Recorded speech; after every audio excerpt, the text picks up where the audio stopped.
அல்லேலூயா, அல்லேலூயா. கர்த்தர் நல்லவர். நான் சந்தோஷமா இருக்கீங்களா? உண்மையா சந்தோஷமா இருக்கீங்களா? சரி, அப்ப இன்னைக்கு என்ன நாள்? ஆமா, இன்னைக்கு நான் திங்கக்கிழமை அல்ல. இன்னைக்கு என்ன நாள்? பரிசுத்த ஓய்வு நாள். சந்தோஷம். ஆனா இன்னைக்கு உலகமே இந்த நாளை பெந்தேகோஸ்தே நாள்னு சொல்லும். டுடே பெண்டிகாஸ்டல் டே, சண்டே அல்ல, பெந்தேகோஸ்தே நாள், ஆவியானவர் ஊற்றப்பட்ட நாள், சபைகள் பிறந்த நாள், சபையின் பிறந்த நாள், சர்ச்சோட பர்த்டேன்னு கூட வச்சுக்கலாம். அதனால ஒவ்வொரு நாட்களும் நம்முடைய சீஃப் மினிஸ்டருடைய பர்த்டேவோ அல்லது சினிமா ஆக்டருடைய பர்த்டேவோ அல்லது அரசியல் தலைவருடைய பர்த்டேவோ இப்படிப்பட்டவருடைய பிறந்த நாட்களை நான் நினைவில் வைத்திருப்பது போல சபையை குறித்து, வேதாகமத்தை குறித்து, women's day, mother's day, father's day, எல்லா டேவும் வச்சுருக்கோம்ல. லவ்வர்ஸ் டேல 7 டேக்கும் என்ன பண்ணுறோம்? Rose day, kiss day, teddy bear day, லொட்டு டே, லொசுக்கு டேன்னு சொல்லி எல்லா டேக்கும் என்ன பண்ணுறோம்? எல்லாருக்கும் விஷ் பண்ணுறோமா?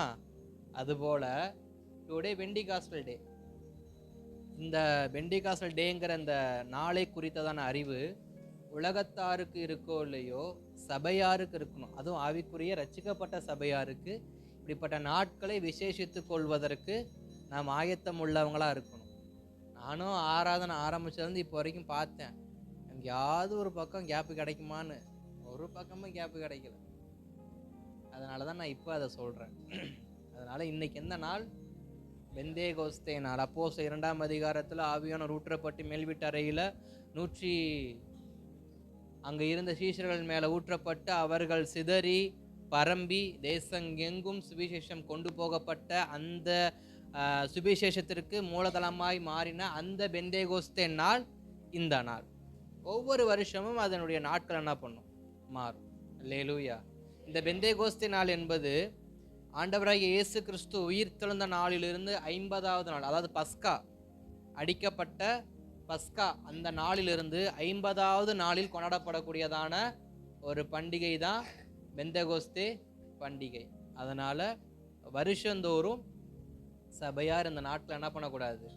மறக்கக்கூடாது. இது காலண்டரில் என்ன பண்ண மாட்டாங்க? குறிப்பு வராது. ஈஸ்டர் போல, குட் ஃப்ரைடே போல, புனித வெள்ளி, புனித வியாழன், அந்த அப்படி போல, சாம்பல் புதன் போல இந்த டே என்ன பண்ணாது? காலண்டரில் நோட்டீஸ் ஆகாது. ஸோ நாம தான் என்ன பண்ணணும்? சபைக்கான நாட்களை நாம தேடி கண்டுபிடிக்கணும். அல்லேலூயா. அதனால உங்களுக்கு சந்தேகமாக இருந்தால் கூகுளில் போயிட்டு 2026 பெண்டிகாஸ்டல் டே அப்படின்னு நீங்கள் சர்ச் பண்ணுங்க. இன்னைக்கு நாளை காட்டும். அதாவது ரெண்டு நாள் காட்டும். மேற்கு கிழக்கு அப்படின்னு சொல்லி 31 அல்லது 24 அப்படின்னு காட்டும். இந்தியாவோட பெண்டிகாஸ்டல் டேன்னு கேட்டிங்கன்னா 24, அதாவது இன்னைக்கு என்ன பண்ணும்?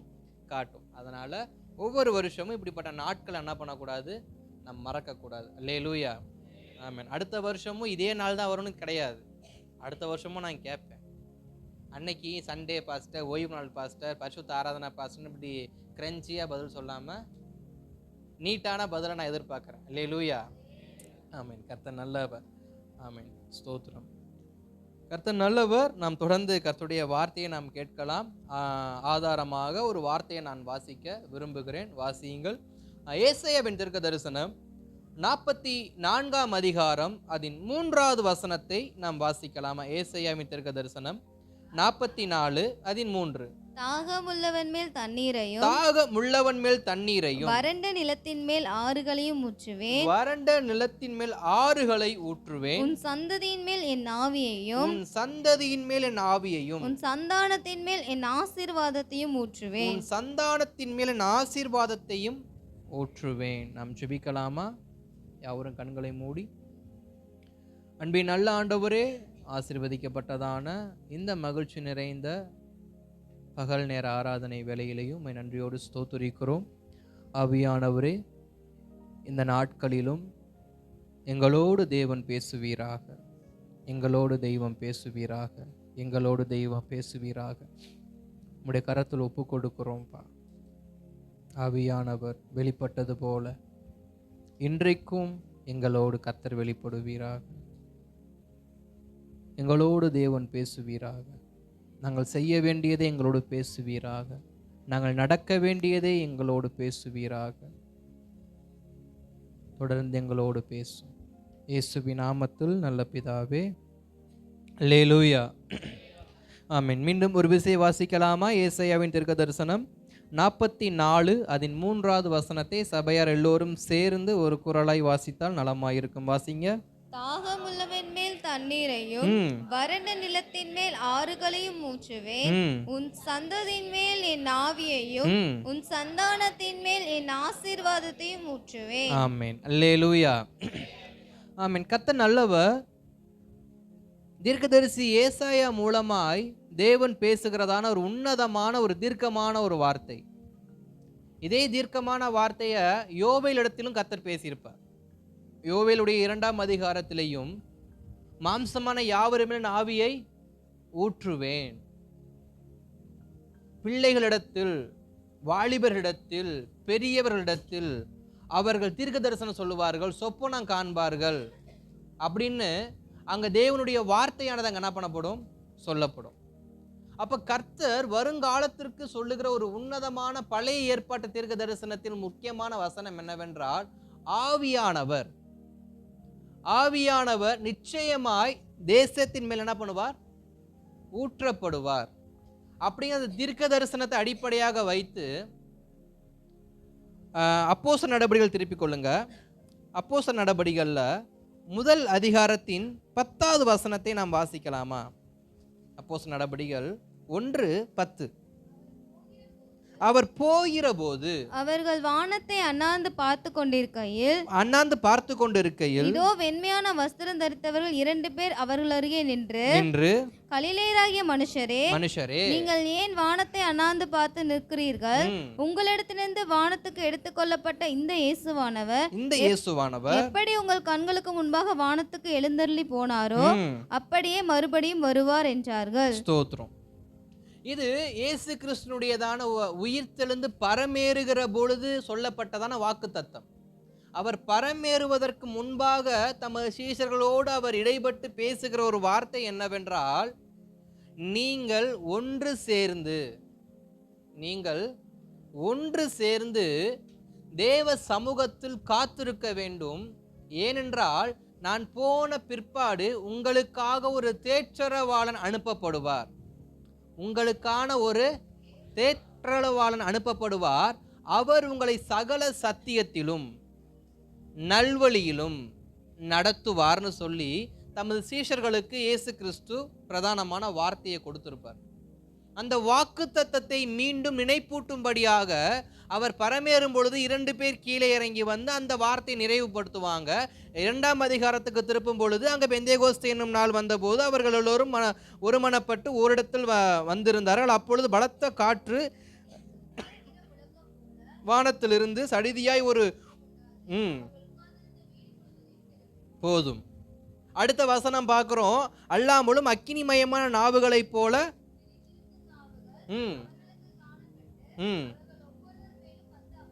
ஸ்தோத்திரம். அப்ப வேதம் தெளிவாய் சொல்லுகிறது, தேவன் பரமேறும் பொழுது சொல்லப்பட்ட வாக்கு தத்தம் நிறைவேறிவிட்டது. அவர் எப்படி உங்க கண்களுக்கு முன்பாக எடுத்துக்கொள்ளப்பட்டாரோ அப்படியே வருவார் என்பது அவருடைய வருகையை குறித்து இருந்தாலும் அதற்குள் 2வது ஒரு காரியம் ஒன்று இருக்கிறது. அவர் ஆவியானவரை அனுப்புவார். அவர் எப்படி வந்தாரோ அதுபோல் ஆவியானவரும் வருவார் என்று சொல்லி ஆவியானவரை குறித்த சத்தியத்தை இன்று நாம் கொஞ்சம் தியானிக்க போகிறோம். அல்லேலூயா, ஆமே. நாம் எல்லோருக்கும் ஒரு பெயர் இருக்கு. என்ன பெயர்? பெந்தேகோஸ்தே சபை. பெந்தேகோஸ்தே சபை என்றால் என்ன? ஆவியானவரால் ஊற்றப்பட்ட சபை. அதனாலதான் நமக்கு பேரு பெண்டிகாஸ்டல் சர்ச்சு. ரோமன் கேத்தலிக் இருக்கு, டிஎல்சி, சிஎஸ்ஐ, இப்படி பல சர்ச்சஸ் இருந்தாலும் நமக்கான பெயர் என்ன? Pentecostal church. எதற்கு பெண்டிகாஸ்டல் சர்ச் அப்படின்னா ஆவியானவர் ஊற்றப்பட்ட சபைன்னு அர்த்தம். அப்ப ஆவியானவர் ஊற்றப்பட்ட சபையில இருக்கிற எல்லோரும் எப்படிப்பட்டவங்களா இருக்கணுமா? ஆவியானவரால் நிரப்பப்பட்டவர்களாக இருக்கணுமா? அல்லேலூயா. வாசிங்க அப்போஸ்தலர் நடபடிகள் 19ஆம் அதிகாரத்தின் 2வது வசனத்தை ஒருவர் வாசிக்கலாம்.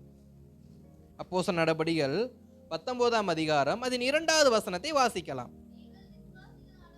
நீங்கள் விசுவாசிகளான போது பரிசுத்த ஆவியை பெற்றீர்களா என்று கேட்டான். என் திரும்ப வாசிங்க. நீங்கள் விசுவாசிகளான போது நீங்கள் விசுவாசிகளான பொழுது பரிசுத்த ஆவியை பெற்றீர்களா என்று கேட்டான். பரிசுத்த ஆவியை பெற்றீர்களா என்று கேட்டார். அதற்கு அவர்கள் பரிசுத்த ஆவி உண்டென்பதை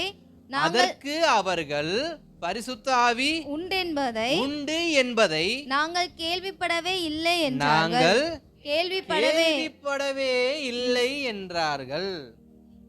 இன்றைக்கான சபையின் நிலைமை என்னவென்றால், அப்போஸ்தலர் நடபடிகள் 19ஆம் அதிகாரத்தின் 2வது வசனத்தில் சொல்லப்பட்டபடி நாங்கள் கேள்விப்படவே இல்லையே.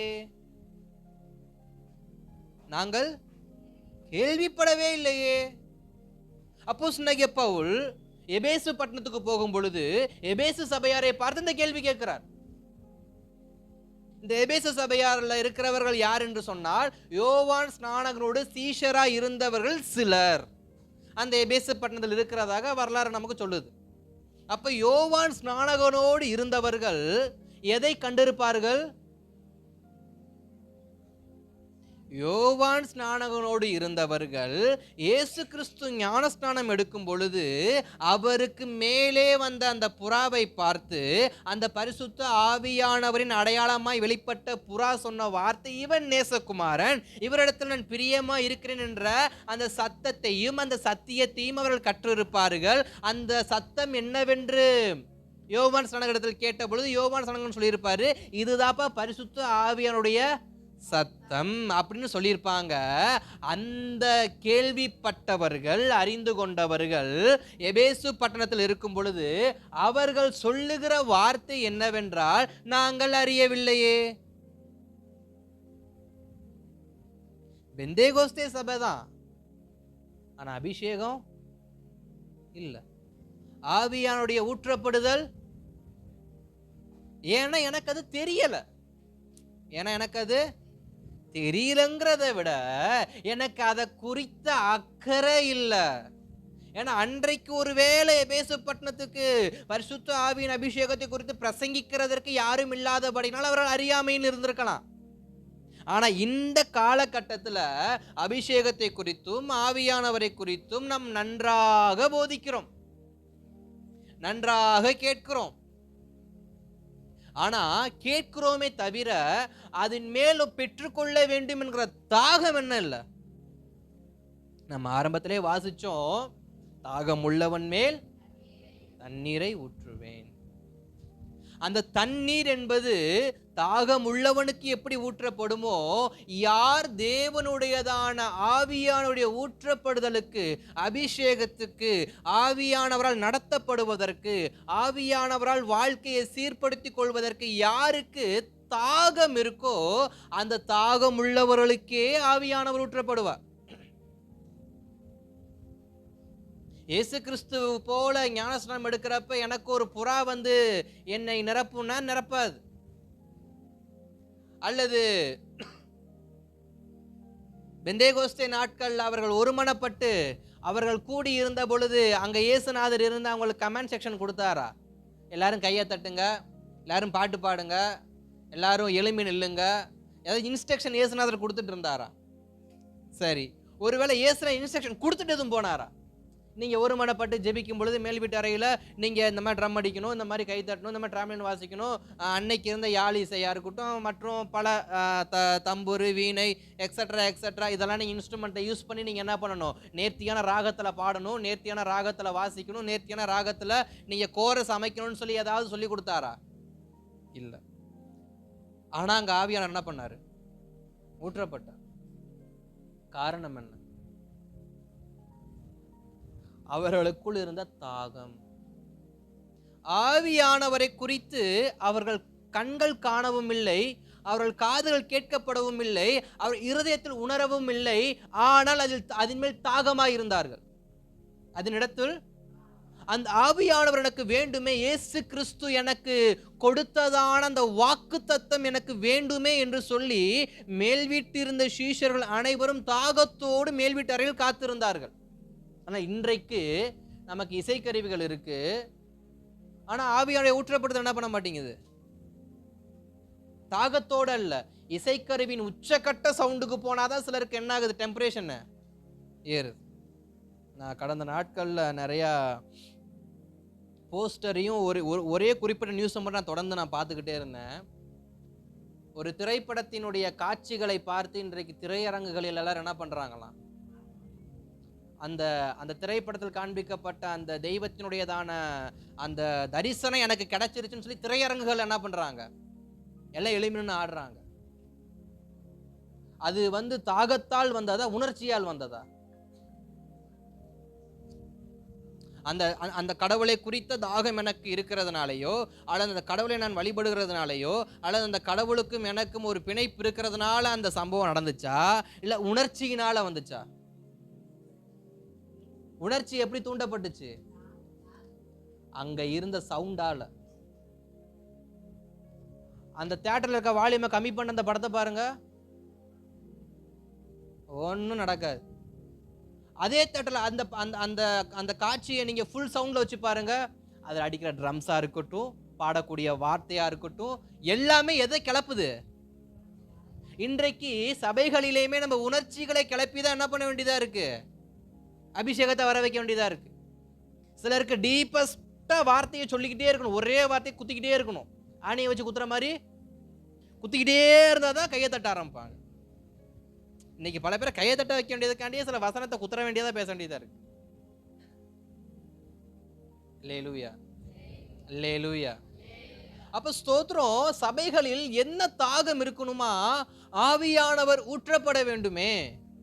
சபைகளில் ஆவியானவர் ஊற்றப்பட, உணர்ச்சிகளால் அல்ல உணர்வுகளால், உணர்ச்சிகளால் அல்ல உணர்வுகளால் என்மேல் ஆவியானவர் ஊற்றப்பட வேண்டுமே. எனக்கு அந்த தாகம் வேணுமே, எனக்கு அந்த அபிஷேகம் வேணுமே. அன்றைக்கு எனக்கு சொல்லப்பட்டதான வாக்கு தத்தங்கள், எனக்கு ஒரு தேற்றரவாளன் கொடுக்கப்படுவார்னு சொன்ன என்னுடைய தேற்றரவாளனை நான் பெற்றுக்கொள்ள வேண்டுமே. ஒரு மணவாளனை பார்ப்பதற்கு ஒரு மணவாட்டி எந்த அளவுக்கு காதலோடு இருப்பாளோ, அதுபோல பரிசுத்த ஆவியாகிய அந்த தேற்றரவாளனை பெற்றுக்கொள்வதற்கு நம்முடைய இருதயம், சபையின் இருதயம் எப்படிப்பட்டதா இருக்கணுமா, காதலோடு ஆவலோடு காத்திருக்கணுமா.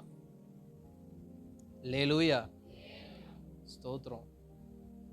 அதாவது புரியுதா? இல்ல ஏதோ ஒரு கோணத்துல ஆரம்பிக்கிறாரு, எதுல முடிப்பாருன்னு தெரியாம எதுவும் இருக்கீங்களா?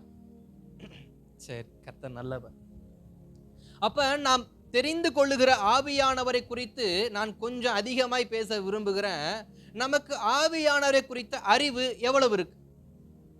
சரி, அபிஷேகத்தை குறித்த அறிவு எவ்வளவு இருக்கு? அபிஷேகம் என்றால் என்ன? அபிஷேகம் என்றால் என்ன? ஆவியானவர் என்றால் என்ன? நம்முடைய அறிவின்படி, நான் உங்களை லெஜெண்ட்னு சொல்லல, நம்முடைய அறிவின்படி சொல்லுங்க. நமக்கு என்ன ஆவியானவரை குறித்து என்ன அறிவு இருக்கு? அபிஷேகத்தை குறித்து என்ன அறிவு இருக்கு? சரி, எல்லோரும் மௌனமா இருக்கிறதுனால உங்கள் சார்பா நானே பிரதிநிதியா பேசுறேன்.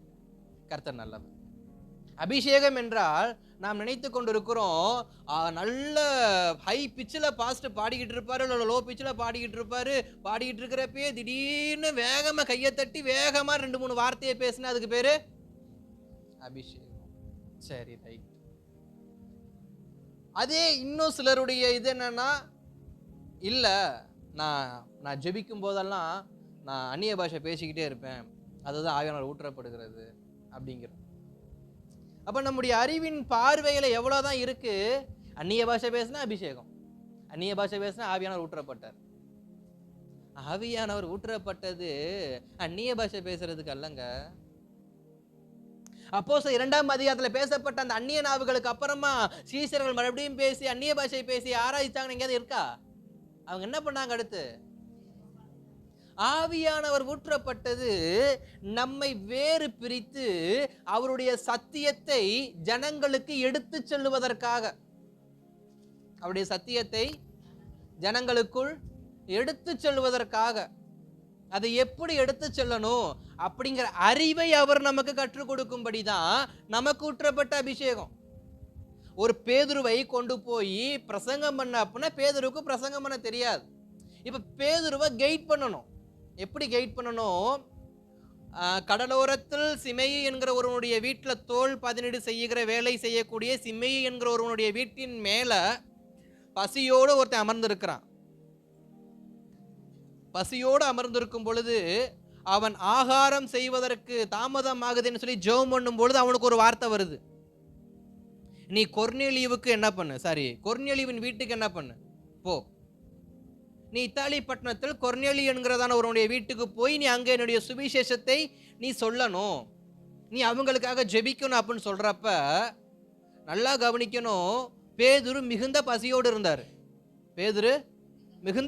இருந்தாரு. ஆகாரம் செய்கிறேன்னு சொன்ன சிமையை ஆகாரம் செய்து கொண்டிருக்கும் பொழுது வார்த்தை வருது. இப்ப வார்த்தை வந்த கொஞ்ச நேரத்திலே சிமையை 2 மனுஷனை கொண்டு போய் நிப்பாட்டுறான் பேதுருவுக்கு முன்பாக. பேதுருவே, இப்படிப்பட்ட 2 மனுஷர் உன்னைய பார்க்கும்படி வராங்கன்னு. பேதுரு உடனே பார்க்கறாரு. மேல இருந்து 2 கூடை வருது. ஒரு கூடையில நல்ல கனிகள் இருக்கு, ஒரு கூடையில புசிக்க தகாத கனிகள் இருக்கு. பேதுரு கொஞ்ச நேரம் வாக்குவாதம் பண்றாரு. இல்ல ஆண்டவரே. அப்ப பேதுரு கொர்நேலி வீட்டுக்கு போறதுக்கு என்ன உந்துதல் ஏற்பட்டுச்சுன்னா, ஆவியானவர் அவனுக்கு தெளிவின் சிந்தையை கொடுத்து அவனை வழிநடத்தினார். நம்முடைய வாழ்க்கையில அநேக நேரங்கள் நமக்கு பலவிதமான குழப்பங்கள் வரும். எஸ்ஸா நோவா, செய்யலாமா செய்ய வேண்டாமா, வாங்கலாமா வாங்க வேண்டாமா, போலாமா போக வேண்டாமா, எடுக்கலாமா எடுக்க வேண்டாமா, இப்படி எல்லாத்துக்கும் ஆமா இல்லை, எஸ் நோங்கிற பதில் நம்முடைய வாழ்க்கையில ஒன்றாய் பிறந்த இரட்டை பிறவி போல நம்முடைய வாழ்க்கையில என்ன பண்ணுது இருக்கு. இப்ப பேதுருடைய வாழ்க்கையில, இப்ப பேதுரு ஊழியம் செய்யக்கூடிய ஒரு ஊழியன், அவன் அபிஷேகம் பண்ணப்பட்ட ஒரு மனுஷன், அவன் ஆவியானவரால் தெரிந்து கொள்ளப்பட்ட ஒரு மனுஷன். அந்த மனுஷன் தேவ சமூகத்தில் ஜெபித்துக் கொண்டிருக்கும் பொழுது அவனுக்கு முன்பாக ஒரு குழப்பம் ஏற்படுகிறது. அந்த குழப்பத்தை ஆவியானவர் சரி செய்து அவனை கொர்நேலியுவின் வீட்டுக்கு, இத்தாலி பட்டணத்துக்கு கொண்டு போனார்னா அதுதான் ஆவியானவருடைய நடத்துதல். எருசலேமில் இருந்ததான பிலிப்புவை நேர கந்தாகிய மந்திருடையதான ரதத்தில் கொண்டு நிப்பாட்டி அவனுக்கு ஞானஸ்நானம் கொடுக்க வைக்கிறாருன்னா அதுதான் ஆவியானுடைய நடத்துதல். சபைகளுக்கு விரோதமாக எழும்பி சபையை துன்புறுத்துறதான சவுலை பவுலாக மாற்றினதுன்னா, அந்த வழிக்கு நடத்தினதுன்னா அதுதான் ஆவியானுடைய ஊற்றப்படுதல். அப்ப ஆவியானவர் நம்மை நடத்துகிறவராக இருக்கிறார். நம்முடைய குழப்பத்தின் மத்தியில, நம்முடைய போராட்டத்தின் மத்தியில, நம்முடைய அறிவில்லாமையின் அந்த நேரத்துல நம்மை அவர் அழகா என்ன பண்ணுவார், நடத்துவார். பேதுரு முந்தி புறஜாதியோட இடத்துக்கு நான் போக மாட்டேன்னு அவரு இப்ப இத்தாலி பட்டணத்துல இருக்கிற கொர்நேலி வீட்டுக்கு போய் ஜெபம் பண்றாரு. அந்த வீட்டுல இருந்த அனைவர் மேலும் பரிசுத்த ஆவியானவர் என்ன பண்றாரு. அப்ப ஆவியானவர் ஊற்றப்படுவது நான் கிறிஸ்தவனா இருப்பதால் மட்டும்தான் என் மேல ஆவியானவர் ஊற்றப்படுவார்னா கிடையாது. நான் பெந்தேகோஸ்தே சபையில அங்கம் வகிக்கிறவனா இருந்தாதான் என் மேல ஆவியானவர் ஊற்றப்படுவார்னு கேட்டா கிடையாது. ஆவியானவர் எப்ப ஊற்றப்படுவாரு, யாருக்கெல்லாம் தாகம் இருக்கோ, யாருக்கெல்லாம் சரியான வழி நடத்துதல் இருக்கோ அவர்கள் மேல் அவர் ஊற்றி அவர்களை நேர்வழிப்படுத்தி அவர்களை பிரகடனப்படுத்துகிறவர் தான் நாம் ஆராதிக்கிறவர். இன்னொன்னு சொல்ல நான் விரும்புறேன். இந்த ஆவியானவரை குறித்து நாம் பார்க்கும் பொழுது ஆவியானவருக்கும் பழைய ஏற்பாட்டு ஆவியானவருக்கும் இருக்கிற வித்தியாசம் 2 இடங்கள். அதாவது புதிய ஏற்பாட்டில் நடந்த இந்த மேல்வீட்டு அறையை போல பழைய ஏற்பாட்டில் ஒரு சம்பவம் நடந்திருக்கு. புதிய ஏற்பாட்டு மேல்வீட்டு அறையை போல பழைய ஏற்பாட்டில் ஒரு சம்பவம் இருக்கு. என்ன சம்பவம் நான் வாசிக்கலாம். ஆதியாகமத்தின் புஸ்தகம் 11ஆம் அதிகாரத்தின் 9வது வசனத்தை நம்ம வாசிக்கலாம். ஆதியாகமம் 11:9.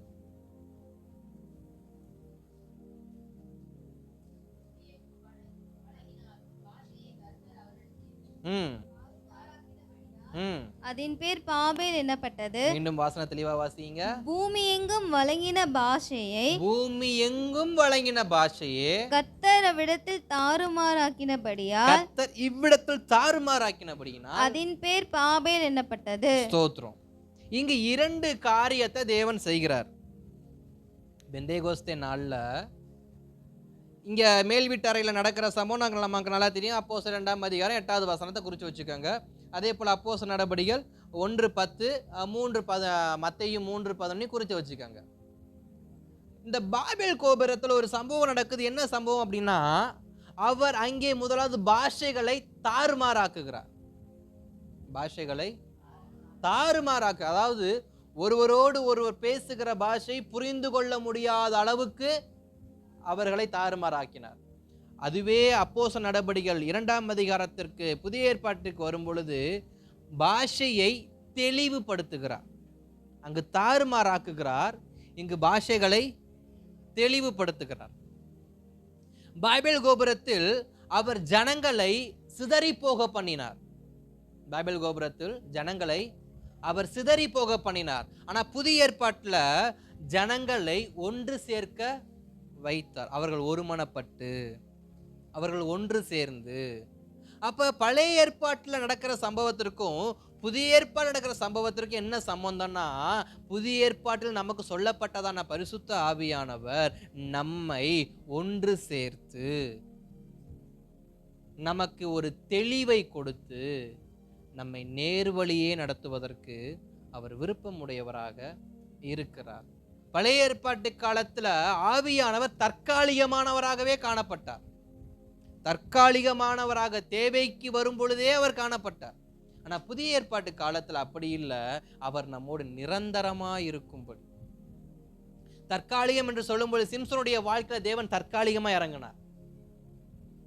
திடீர்னு பார்த்து 1000 பேர் அவனுக்கு முன்னாடி இறங்கி நிற்கிறாங்க, என்ன செய்யறதுன்னு தெரியல. உடனே தேவனை பலப்படுத்தினா, உடனே ஆவியானவர் ஊற்றினார். ஒரு எலும்பு, கழுதையுடைய பச்சை தாடை எலும்பு எடுத்து 1000 பேரை கொள்றான். அது தற்காலிகம். கிதியோனுடைய வாழ்க்கையில பார்க்குறப்ப கிதியோன் உடனே எழும்பி, ஆண்டவரை மீதியானரை முறியடிக்க எனக்கு உதவி செய்யுங்க, எனக்கு எதுவுமே கிடைக்கலங்கிறப்ப உடனே ஆவியானவர் நடத்துற தற்காலிகம். தாவீதுடைய வாழ்க்கையில, சவுலுடைய வாழ்க்கையில, இப்படி பழைய ஏற்பாட்டு நியாயாதிபதிகளா இருக்கட்டும், ராஜாக்களா இருக்கட்டும், எல்லாருடைய வாழ்க்கையில பார்க்கிறப்ப ஆவியானவர் தற்காலிகமாக, ஏன் ஆபிரகாமுடைய வாழ்க்கையில கூட ஆண்டவர் எப்படிப்பட்டவரா இருந்தாரு? தற்காலிகமாய் காணப்படுகிறவராகவே இருந்தார்.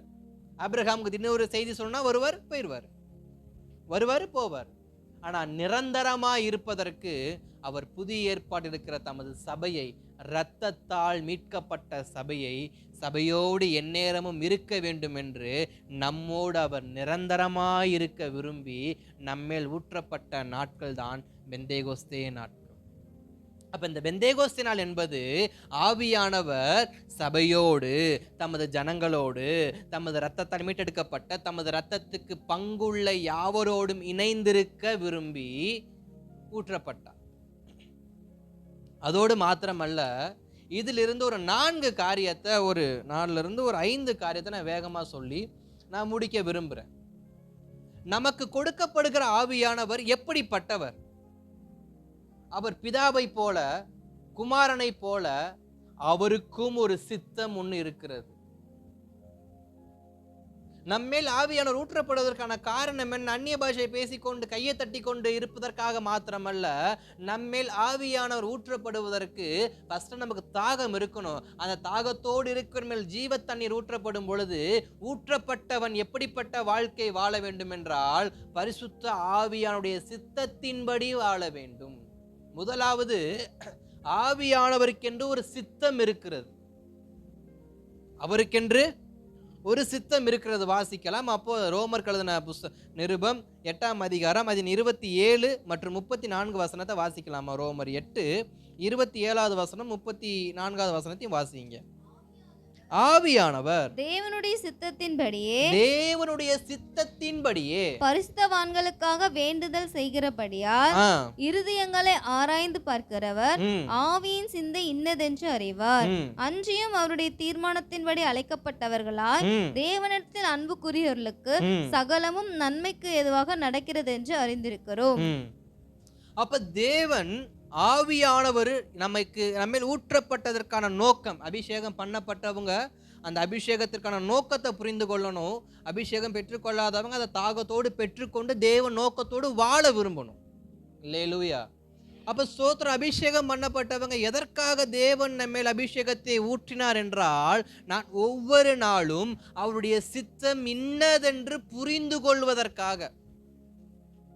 அவருடைய சித்தம் என்னவென்று புரிந்து கொள்வதற்காக. நமக்கு நன்றாக தெரியும், தாவீதுடைய வாழ்க்கையில தாவீது தவறு செய்த பொழுது அது தவறு என்பது தாவீதுக்கு தெரியாது. அது தவறு என்பது தாவீதுக்கு தெரியாது. தாவீது அது ஒரு ராஜ வாழ்க்கையில அது ஒரு பகுதி, அது ஒரு சின்ன ஒரு துளி அப்படின்றது போல போயிட்டார்.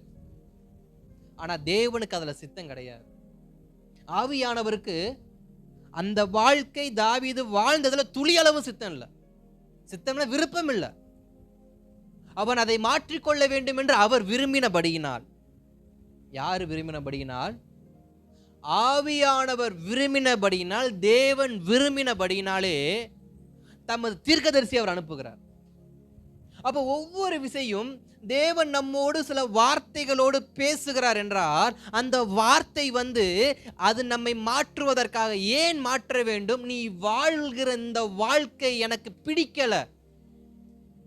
தாவீதே, நீ வாழ்ந்த இந்த அற்பமான இந்த வாழ்க்கை எனக்கு பிடிக்கல. சோ நீ உன்னைய மாத்திக்கோ, நீ என் சித்தத்துக்கு வா. எனக்கு நீ இந்த செய்த இந்த செயல் எனக்கு பிடிக்கல.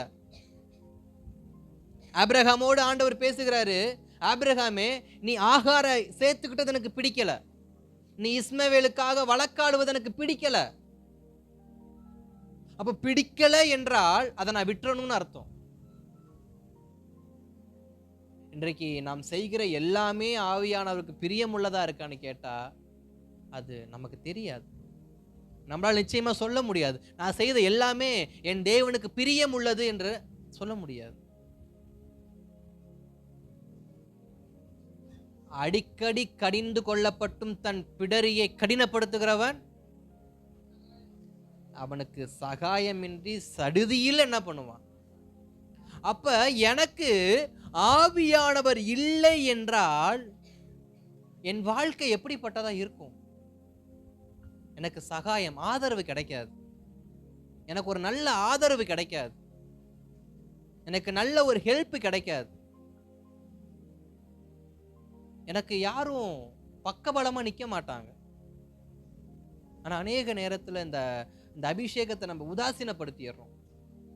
எனக்கு யாருமே இல்லையே, எனக்கு யாருமே இல்லையே. நம் தனிமையில் நாம் கதறுகிறோம், எனக்கு உதவி செய்ய யாரும் இல்ல ஆண்டவரே, என்னோடு பேச யாரும் இல்ல ஆண்டவரே. தானியேலோடு பேசினது யாரு? யோசேப்போடு பேசினது யாரு? தாவீதோடு தனிமையில் பேசினது யாரு?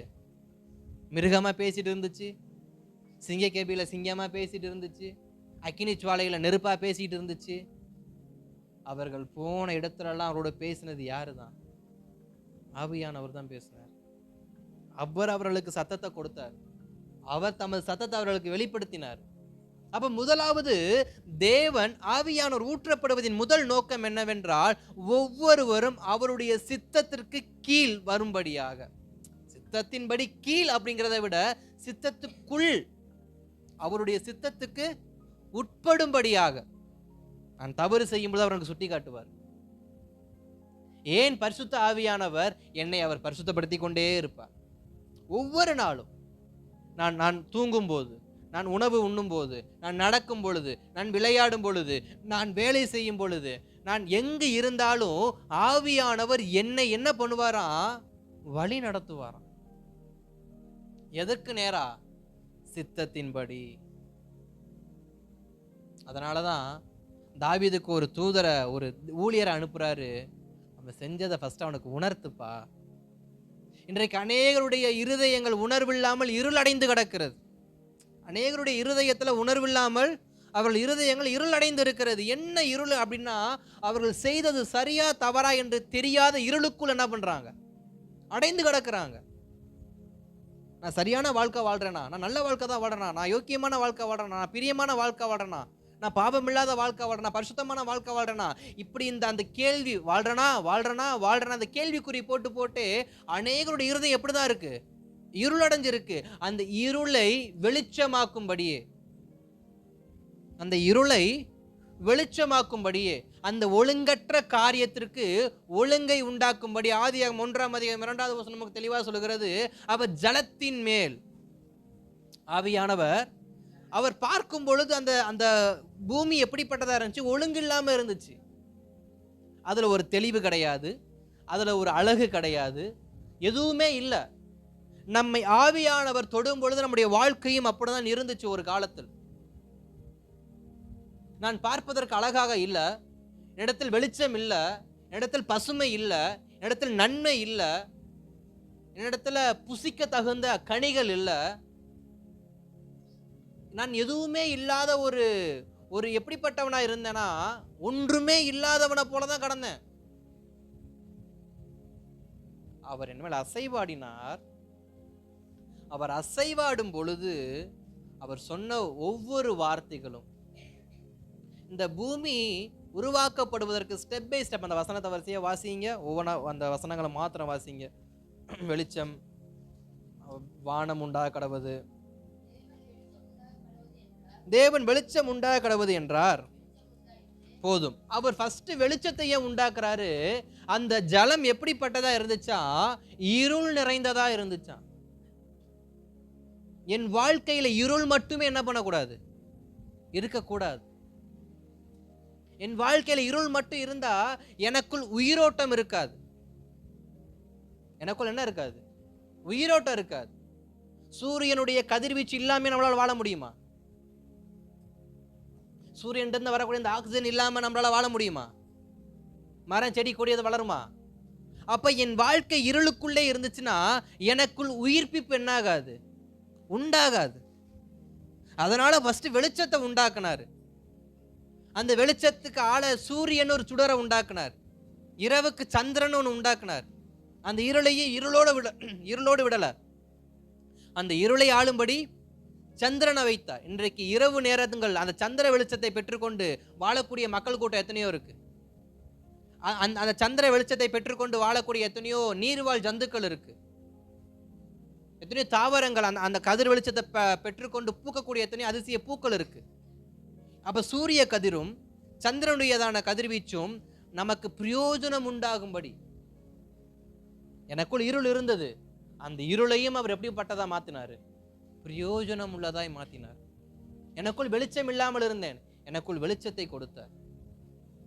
ஆவியானவர் நம்மை வேறு பிரித்து நம்மை நடத்துகிறார். ஒன்றுமே இல்லாதவனுக்குள்ள உயிரோட்டத்தை உண்டாக்குறாரு, ஒன்றுமே இல்லாதவனுக்குள்ள செடிகளை வளர வைக்கிறாரு, ஒன்றுமே இல்லாதவனுக்குள்ள கனிகளை ஏற்படுத்துகிறாரு, ஒன்றுமே இல்லாதவனுக்குள்ள ஆறுகள், ஜீவ ஆறுகள் ஓடுகிறது, ஒன்றுமே இல்லாதவனுக்குள்ள ஜீவ ஜந்துக்கள் வருகிறது. இந்த உலகத்துக்குள்ள எப்படி ஒன்றுமே இல்லாத இந்த உலகத்துக்குள்ள இத்தனை ஜீவ ஜந்துக்கள் வந்தது?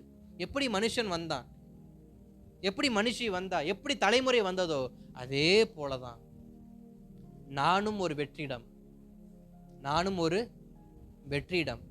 இந்த வெற்றிடத்தின் மேல ஆவியானவர் அசைவாடும் பொழுது எனக்குள் ஒரு வெறுமை மாறும், எனக்குள் ஒரு வித்தியாசம் காணப்படும், எனக்குள் ஒரு உயிரோட்டம் காணப்படும், எனக்குள் பல நன்மைகள் உண்டாகும். என்னால் அநேகர் ஆசீர்வதிக்கப்படுவதற்கு நான் வாசலாக என்ன பண்ணுவேன், மாறுவேன். அப்ப அவர் சித்தத்தின்படி, அவருடைய வார்த்தையின்படியே இந்த உலகம் என்னாச்சு, மாறியது. வெளிச்சம்னா வெளிச்சம், வானம்னா வானம், சூரியனா சூரியன், முளைத்து வானம் முளைத்து வரணும், சமுத்திரங்களுக்கு கரை உண்டாகணும், உண்டாக கடவுது. அப்ப யார் அவருடைய சித்தத்தின்படியே நிற்கிறார்களோ, நடக்கிறார்களோ, அவருடைய வாழ்க்கை மிகவும் அழகான உயிரோட்டம் உடையதாக இருக்கும். இன்றைக்கு அநேகர் சொல்ற வார்த்தை, நடப்பணமா வாழ்ந்துகிட்டு இருக்கேன் பாஸ்டர், என் வாழ்க்கை நரகமா இருக்கு, நானா உயிரோட தான் இருக்கேன்னு எனக்கே அநேகத்தில் தெரிய மாட்டேங்குது, அப்படி இருக்கே வாழ்க்கை இல்ல, உயிரற்றதா என் வாழ்க்கை காணப்படுதுன்னா எனக்குள் ஆவியானவர் ஊற்றப்பட்டா எனக்குள் அந்த உயிரோட்டத்தை அவர் ஏற்படுத்த ஆரம்பிப்பார். முதலாவது ஆவியானவர் ஊற்றப்படுவதற்கான நோக்கம் என்னன்னா, நாம் அவருடைய சித்தத்தை செய்ய வேண்டும் என்று.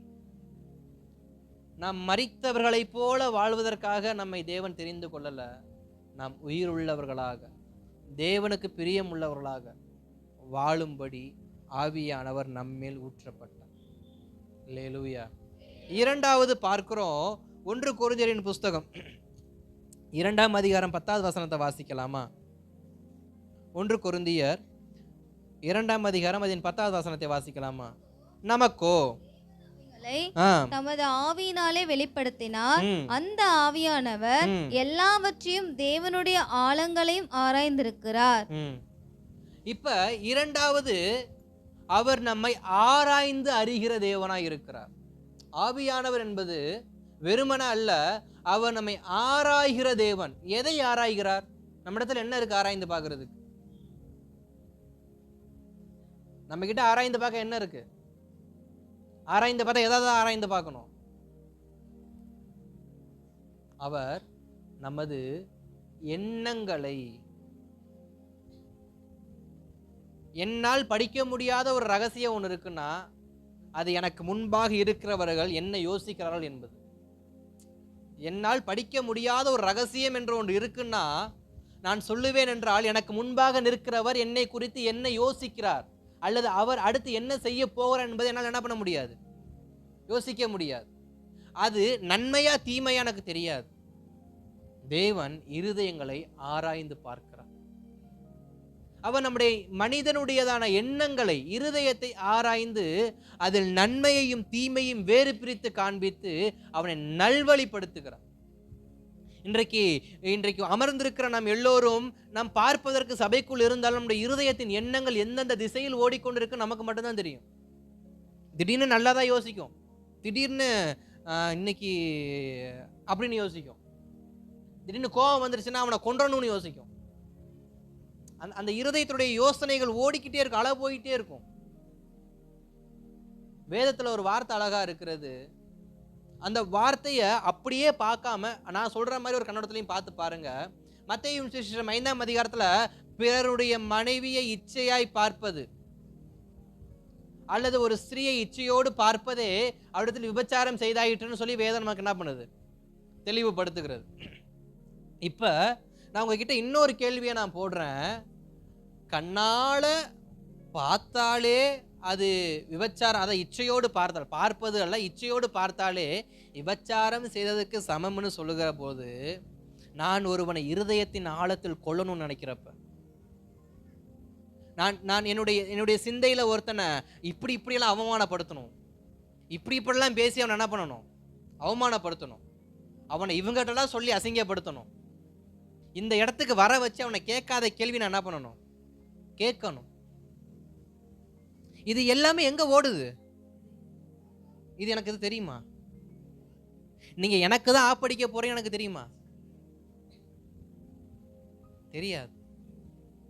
எனக்கு தான் ஆப்பு வரப்போகுதுன்னு தெரியாம நான் என்ன பண்ணி சிரிச்சுக்கிட்டு இருப்பேன்.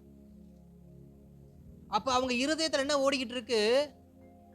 கொலை, கொள்ளை, கற்பழிப்பு, எல்லா கன்றாவி எங்க தான் ஓடிக்கிட்டு இருக்கு?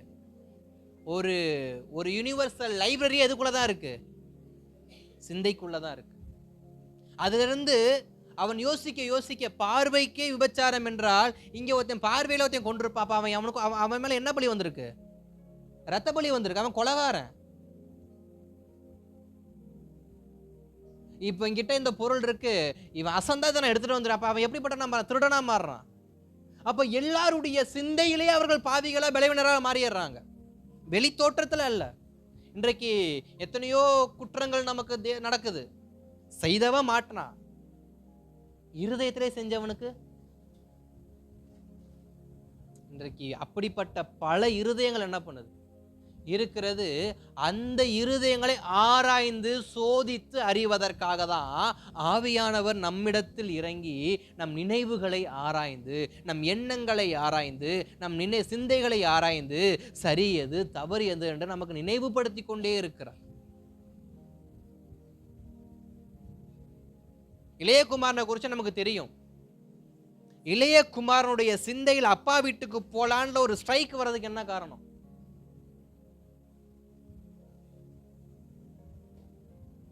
இளையகுமாரன் தன் தகப்பன் வீட்டுல இருந்து போறப்ப எல்லாத்தையும் எடுத்துட்டு போயிட்டான். எல்லாத்தையும் ஆல்மோஸ்ட் அவனுக்கு தேவையான எல்லா சொத்தையும் எடுத்துட்டு போயிட்டான். அவன் எல்லாத்தையும் செலவு பண்ண தீத்துட்டான். இப்ப அவனுக்குள்ள ஒரு சின்ன ஒரு ஸ்ட்ரைக் வருது. என்ன ஸ்ட்ரைக் வருது? நான் எங்க அப்பா வீட்டுக்கு போகணும். அப்ப அந்த சின்ன ஸ்ட்ரைக்கை கொடுத்தது யாரு? அநேக நேரத்தில் அவமானத்துல பல பேர் செய்யற வேலை என்ன? சிம்பிள், முடிஞ்சு.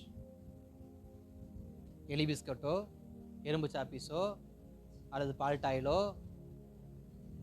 Something different types of death of இருக்கு. அப்ப சாகணுன்ற எண்ணத்துக்கு பதிலா வாழணுன்ற எண்ணத்தை யார் கொடுத்தது?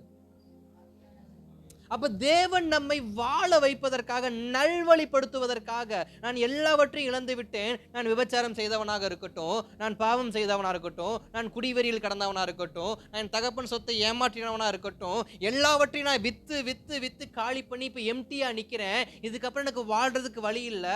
ஸோ நான் எல்லாத்தையும் என்ஜாய் பண்ணிட்டேன். நான் எல்லாத்தையும் என்ன பண்ணிட்டேன்? என்ஜாய் பண்ணிட்டேன். மனுஷன் வாழ்றது எதுக்கு தான்? அனுபவிக்கத்தானே. நான் அனுபவிச்சுட்டேன். நான் சாகிறதுக்கு ரெடின்னு சொல்லி செத்துருந்தா செத்துருக்கலாம். ஆனா அவன் சாகல. அவன் அனுபவிச்சது அனைத்தும் பாவத்தின் வாழ்க்கைய. தேவன் ஏன் தெரியுமா அவனுக்கு அந்த ஸ்ட்ரைக்கை கொடுத்தாரு? நீ வாழ்ந்தது பாவத்தின் வாழ்க்கையப்பா, இனி நீ பரிசுத்தமான ஒரு வாழ்க்கை இருக்குல்ல, அதையும் கொஞ்சம் வாழ்ந்து பார்த்து தான் சாவேன். நமக்கு ஒரு ஆப்ஷன் கொடுக்கிறாரு. நீ இதுவரைக்கும் பாவத்தோடு வாழ்ந்துட்ட, இதுக்கப்புறம் பாவத்தோடு வாழாம கொஞ்சம் பரிசுத்தமான வாழ்க்கையை வாழ்ந்துதான் பாரு. அதுல கிடைக்கிற இன்பத்தையும் பாரு. குடியினால் ஒரு இன்பத்தை கிடைச்சிருக்கு, போதை பழக்கத்தால் ஒரு இன்பத்தை கிடைச்சிருக்கு, விபச்சாரத்தால் ஒரு இன்பம் கிடைச்சிருக்கே, அந்த இன்பத்தை விட பரிசுத்தமான வாழ்க்கை வாழ்றப்ப ஒரு இன்பம் கிடைக்கும். அதையும் கொஞ்சம் அனுபவிச்சு பாரு. இன்னைக்கு அநேகருக்கு அந்த அனுபவமே இல்லாம இன்றைக்கு எத்தனையோ பேர் என்ன பண்றாங்க? தூக்கத்தை போட்டு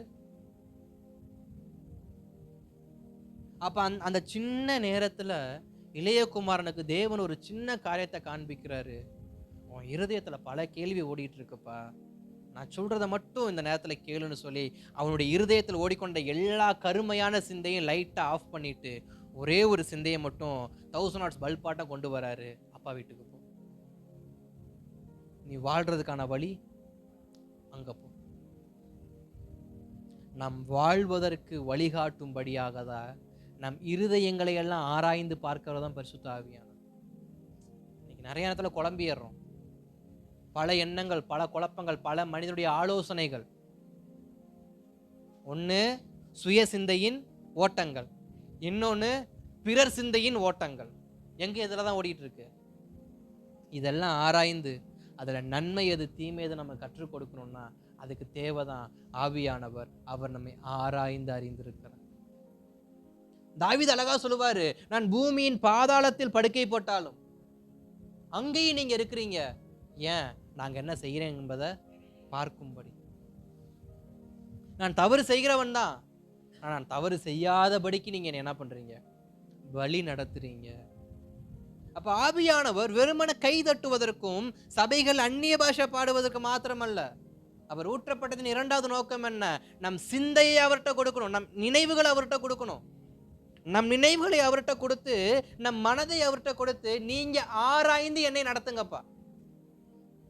என்னுடைய ப்ளூ பிரிண்ட் யார் கையில இருக்கணும்? அவருடைய கையில கொடுத்துடும். என் மனது தான் ப்ளூ பிரிண்ட்.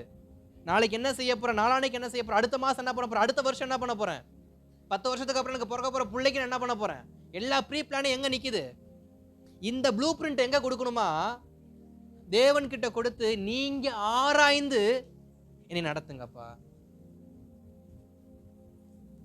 தாவீது தன் இருதயத்தை தேவன்கிட்ட கொடுத்துற, தேவனை ஆராய்ந்து நடத்துங்கன்னு சொன்னதுனாலதான் அவன் செய்த பாவத்தை ஆராய்ந்து அவனை தேவன் நல்வழிப்படுத்தினாரு. ஆனா சவுலோ அந்த மனதை அவர்கிட்ட கொடுக்கல. அதை அவன் தனக்காகவே வைத்துக்கொண்டு தனக்காகவே வாழ ஆரம்பிச்சான். தனக்காகவே தேவன்கிட்டயே போகாம, எனக்கு வாழ தெரியும், எனக்கு அறிவு இருக்கு, எனக்கு பலன் இருக்கு, எனக்கு பணம் இருக்கு, எனக்கு மனித தயவு இருக்குன்னு தான் சவுல் வாழ்ந்தார். சவுலுக்கும் தாவீதுக்கும் இருக்கிற இரண்டாவது வித்தியாசம் என்னன்னா, சவுல் தன் பலத்தை நம்பியே, தன் அதிகாரத்தை நம்பியே, தன் ஆளுகையை நம்பியே, தன் ஆளுமையை நம்பியே வாழ்ந்தவன் தான் சவுல். ஆனா தாவீதோ ஆவியானவரை நம்பி வாழ்ந்தவன். அப்ப ஆவியானவருடைய சிந்தைக்கு தன் மனதை விட்டு கொடுத்து, நீங்க என்னை ஆளுகை செய்யுங்கப்பா, நீங்க என்னை கைட் பண்ணுங்கப்பா, நீங்க என்னை நடத்துங்கப்பான்னு சொல்லும் பொழுது அவனுக்காக சிங்காசனம் காத்திருக்கிறது. தன் சிந்தையின்படி, தன் ஆளுமையின்படி, தன் அறிவின்படி, தனக்கு கொடுக்கப்பட்ட அதிகாரத்தின்படி வாழ்ந்தவனு காத்திருந்தது ஒரு கல்வாரி மரத்தில் ஒரு தூக்கு கயிறு. நம்முடைய வாழ்க்கையில நம் தேர்ந்தெடுக்கிற பாதை யார்கிட்ட தான் இருக்கு?